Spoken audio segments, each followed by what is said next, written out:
And here we go, this 5 o'clock hour. J.J. Joe, former Baylor quarterback and also Baylor Radio Color Analyst, joins us. He was in Lubbock. He saw firsthand 45-17, and he joins Paul Craig, and I'm David Smoke. J.J., they unleashed the dog in them in a lot of different ways. Your thoughts as you saw it unfold, could you sense this was about to happen? No, I'll tell you, Smoke, before the game, they had so much going on. I did mention one thing. I think it was to Ricky. I think I said, hey, I hope they're distracted because they had a lot going on, man. They had homecoming. I saw Pat Mahomes. I actually went down on the field because a high school buddy of mine, Kenny Perry, coaches with Coach McGuire. So I went to go see him, and I saw Pat. I was like, they have a lot going on. And I'm thinking maybe you have some distraction here. And I'll tell you what, it wasn't about them. It was really, on Saturday, it was about us. We finally figured out at least to show a glimpse of what this team probably could be if Coach can get them playing at full tilt. But, man, no one anticipated that. JJ, how can they – this is a young team, especially the guys that played the best on Saturday night that they had all season were the younger guys in that secondary. How do they bottle that up and carry it to Norman because they're going to have a very similar game plan against a pretty similar offense? Well, I am encouraged. Number one, I'm encouraged because I think, this team has played two pretty decent road games in this season. Now, Iowa State, I don't care what nobody says, that's got to be the best 0-4 whatever team in conference in the country because they're not great, but they're not that bad. It's just the Big 12 is tough. So they played, our guys have played a decent game on the road in Ames. Then we came back and played a really solid game in, here in Lubbock. Didn't really perform as well in Morgantown. So I'm hoping what this means is just maybe this team is growing up a little bit because I think maybe that Morgantown game, maybe we'll come back and look at the season and say, hey, that 10 days or 9 days, whatever, after going to West Virginia, this team actually grew up because they actually came back, played well at Kansas, and then played well in Lubbock. And hopefully we remember November, so hopefully it continues. JJ, what were your impressions of the crowd as that was kind of unfolding? As you said, there was a lot going on, but, it was just a 3-0 game after the first quarter, and Baylor just soaked up so much time of possession. It was by design, obviously, but – outside of that third quarter kind of outburst, it felt like a pretty quiet night. What was it like actually being there in attendance?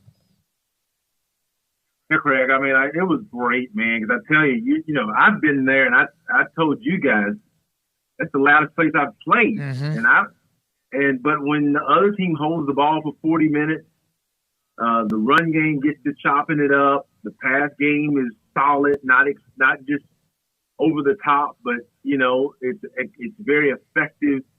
And that team is just manhandling it. It's just no way for the crowd to get into the game. So to have a sold-out crowd, a blacked-out crowd, that quiet, it's beauty to the team that's actually the opponent.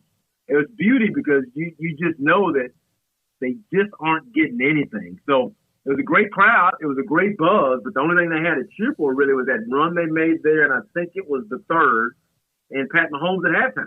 And that's about all Baylor gave. It was after the turnover, too, right? It was, it was kind of like an unforced error that they were able to convert on it, and you could almost feel it. You're right. What were your thoughts, JJ, on how Tech utilized their quarterbacks? All of them were in it. It didn't seem like a couple of them were ready for the moment, and yet they rolled the dice. Yeah, they're a little young at that spot. At least I think that young guy, help me with his name. Baron Morton. Yeah, Baron. He's talented. He's talented. He's just raw. You can look at it. I saw him pregame. I watched him pregame, and he can spin it, and he can throw it about like Blake can, if not a little better. They're right there in the same class. You can tell he has some athleticism. I think he's a little bit bigger than Blake. So you can tell he's the future, but he's just not ready. He was not ready. And to be honest with you, the thing that needed to happen happened. I said, talk to me next week about our front. And if those guys are ready to take the next step, then They dominated a team in the pass rush category that they were supposed to dominate, and that impacted the game because all of a sudden I'm rushing 3 and rushing 4, and your guys running all over the place. So, hey, that really helped everything and really made it a long night for the quarterback. But the other two guys, I think, to be honest with you, I think, when the young guy takes over, I think those guys know what the writing is, and I don't, how they're preparing. I'm sure they're really great kids, but how they're preparing and how things are going mentally between their ears has to be a little challenging at this point. JJ, I really liked what I saw from Hal Presley the other night going up and like the catches he made weren't just, obvious catches he should have made. He fought for some balls. He did that. And the Baylor offense was able to move and be threatening without Monterey Baldwin really for the first time this year. Do you think that's growth within the position group, or is that more the matchup they had with Texas Tech?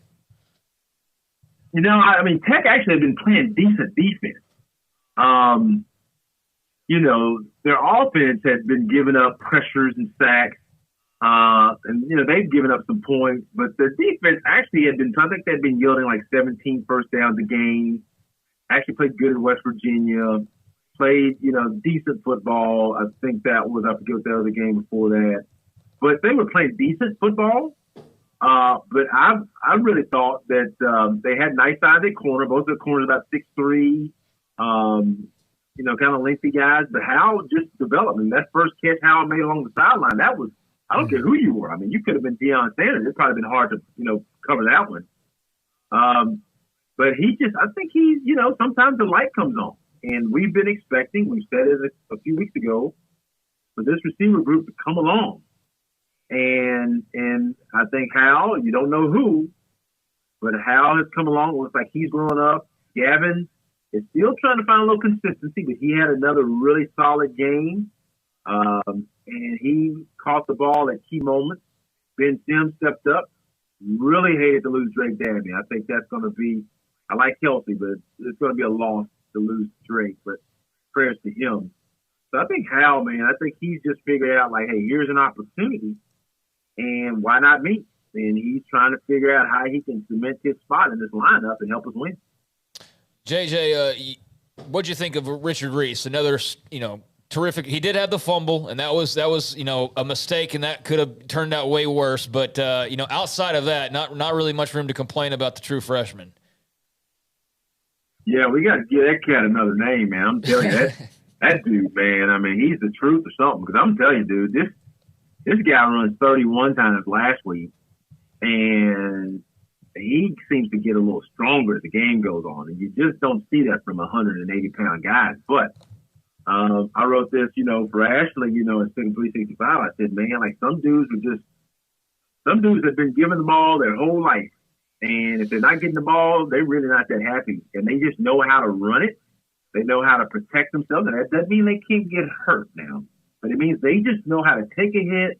They know how to get away from hits. They know how to absorb the game and be durable. And Richard Reese just comes across, and I hate to be saying this now because you never know, but he just seems to be one of those guys that since he was in junior high, coach gave him the ball, and he just made plays. Then in high school, they gave it to him 700 times. He just ran it, made plays, got in the huddle. And in college, he's coming here again, different level, Big 12. It's not, high school football. And he's just doing what he's always done. And if we're honest, he's taking some hits. But very seldom do I see Richard Reese just get squared up by a linebacker or a safety and just get really shellacked. So he has that knack of kind of how I think avoid that really, really damaging hit over and over and over. So he's a special young man. I pray he stays healthy and keeps going. Yeah, part of that knack is just being super fast to where you'd have to time it out right to hit him. Yeah, I didn't have that gift. You're right, Paul. There was that run where he tried to bounce it out against Oklahoma State early. I think the score was 9-3 Oklahoma State. He tried to around a 4th and short, and he could have walked in most games, but he didn't take that cut. And Oklahoma State has speed. I think he learned from that. Even on some of those plays around the goal line where he might have been able to bounce it out wide, I saw him be able to kind of like, as a great running back can do, is fit in a keyhole without taking that hit. Is that kind of what you're talking about? Yeah, exactly. I mean, he, even when he gets in between, people say, "Well, man, he's not durable. He's gonna be in the pile, in the middle," and that's true. But a lot of the roughest hit, the biggest hit, sometimes comes when like you kind of break into space a little bit, and it doesn't mean you're on the outside, but you're kind of in the hole, and you kind of see a little glimpse, and you kind of get away from people, and all of a sudden, a linebacker or a safety or something, they square you up and they get a real clean one on you. Richard gets some of those, but for the most part, like you said, he fits as though, or he'll play along the track of a runner, and then he'll find the hole or the crease, and he'll take it. And he just has vision that's God-given. It's some people, man, it's like a point guard in basketball. It's like the quarterback in football.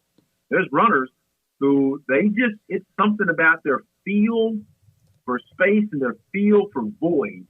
And they just kind of know how to do it. He just comes across as one of those kind of players. JJ, how much do you think the secondary builds off 5 interceptions? I mean, that's obviously not going to happen week in and week out, but there was a pretty severe drought there overall. To have it all happen at once, to have it to a variety of different guys, young and old, I mean, what do you think that kickstarts anything potentially?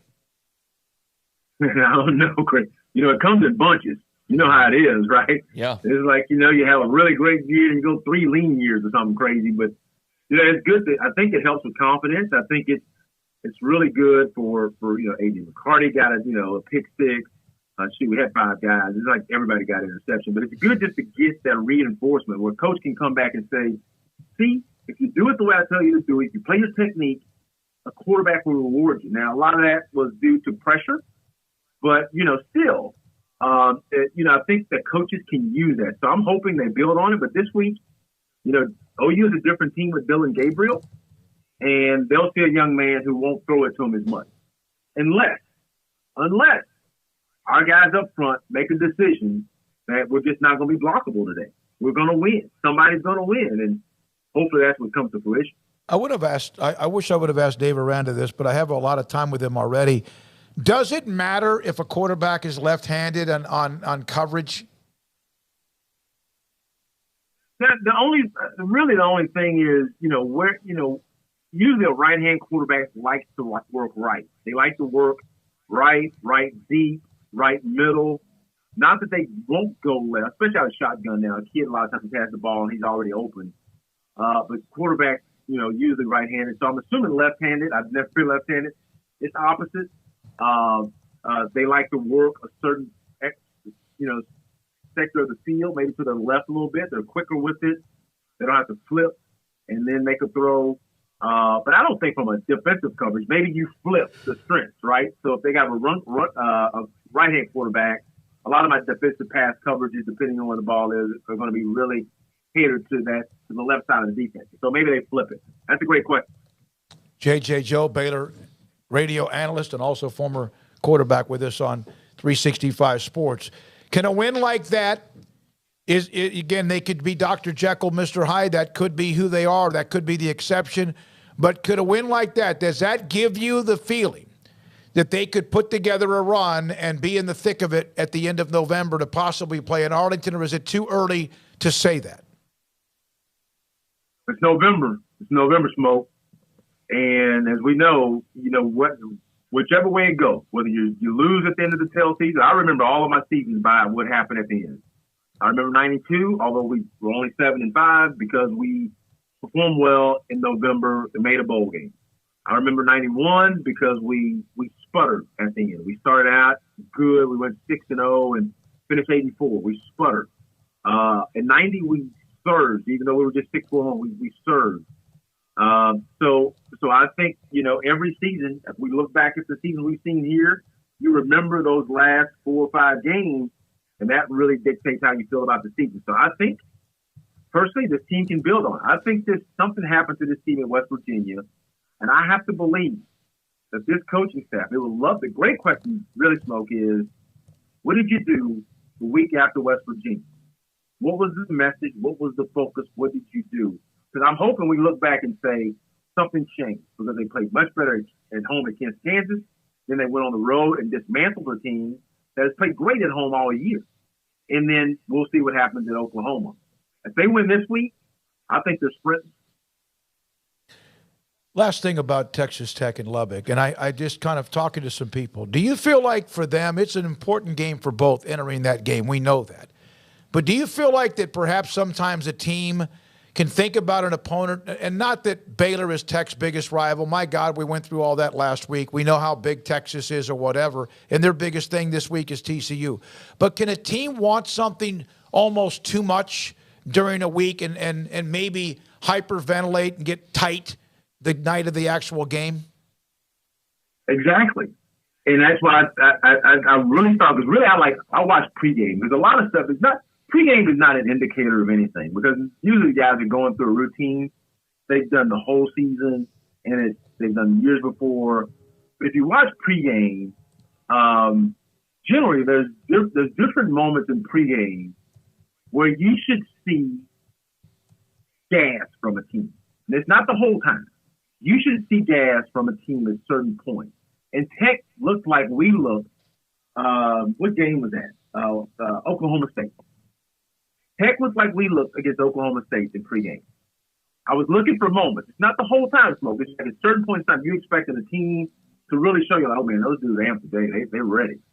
And it's not false amp. It's just certain periods of time. And Tech looked like we did when we played Oklahoma State in Waco. And I think they were gassed. And remember this, too, guys, is that I want to say this, as big as UT and OU are, because they're the land-grant colleges and they're great, the reigning Big 12 champion in this conference is Baylor. The team that's been to the Big 12 championship games 2 out of the last 3 years is Baylor. Baylor is the reigning champ. And, we got to start looking at them like that. Mm-hmm. And they got to start looking at themselves like that and play like that. Thank you, as always, JJ. Great insight from where you were, what you do, what you've done. JJ Joe, Baylor Radio, and also former quarterback at Baylor. Thank you very much on 365 Sports. Coming up,